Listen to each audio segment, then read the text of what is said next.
MP के CM Shivraj Singh Chauhan ने शनिवार को प्रदेश के नाम संदेश दिया और अपने संबोधन में सीएम ने प्रदेश में बढ़ते कोरोना संक्रमण को लेकर लोगों से सतर्क रहने की अपील की है और कहा कि प्रदेश में एक बार फिर संक्रमण तेजी से बढ़ता जा रहा है। सरकार संक्रमण से निपटने के लिए तैयारी कर रही है और गरीबों के लिए निःशुल्क इलाज की व्यवस्था भी की जा रही है। सीएम ने इस दौरान कहा कि प्राइवेट अस्पतालों में फीस की सीमा तय की गई है। वैक्सीनेशन को लेकर सीएम ने आगे कहा कि प्रदेश में अब तक 31 लाख लोगों को टीका लग चुका है और 1 अप्रैल से 45 की उम्र से ज्यादा के लोगों को टीका लगाने की तैयारी की जा रही है। साथ ही सीएम ने होली के त्योहार में ज्यादा सावधानी बरतने की भी बात कही और कहा कि होली मनाएं लेकिन सुरक्षा के साथ।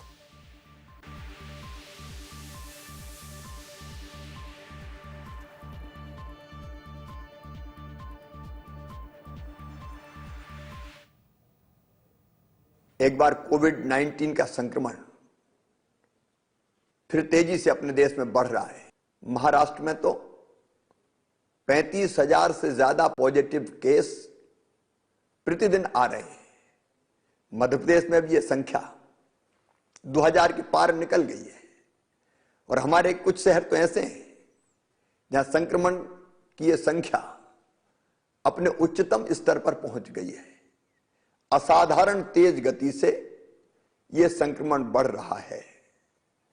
सरकार इस संक्रमण से निपटने के लिए पूरी तरह से तैयार है। एक तरफ निःशुल्क टेस्टिंग की व्यवस्था, दूसरी तरफ अस्पताल में बिस्तरों की संख्या, सामान्य bed, isolation bed, oxygen bed, ICU bed, ventilator, दवाइयां, इलाज की पूरी पुख्ता व्यवस्थाएं हम सब करेंगे, आप चिंता ना करें। हमने आयुष्मान भारत योजना के अंतर्गत आने वाले निजी अस्पतालों में भी गरीबों के निःशुल्क इलाज की व्यवस्था की है। अनुबंधित निजी अस्पतालों में भी गरीबों के निःशुल्क उपचार की व्यवस्था की जाएगी और जो भाई बहन निजी अस्पतालों में इलाज करवा रहे हैं उनके लिए भी फीस की सीमाएं हमने तय की है। प्रधानमंत्री जी के नेतृत्व में हम टीकाकरण का काम भी पूरी गति से कर रहे हैं।